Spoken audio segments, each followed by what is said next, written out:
আসসালামু আলাইকুম সবাইকে। চলেন আজকে বানাবো একটা হেয়ার মাস্ক। এখানে গরম গরম পাতিলের মধ্যে দিয়ে দিলাম 1 কাপ পানি। পানিটাকে হয়েছে দিয়ে গরম। এখন এর মধ্যে দিয়ে দিলাম কিছু একটা ফ্ল্যাক্সিড।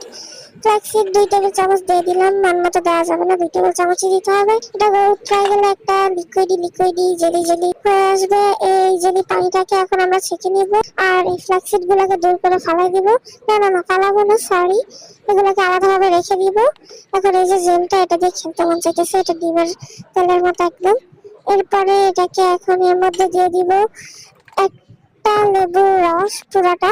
এর মধ্যে দিয়ে দিব 2 টেবিল চামচ মধু, একদম ভরা দিয়ে দিব। এরপর ইচ্ছা মতো ঘুটানাটা করবো।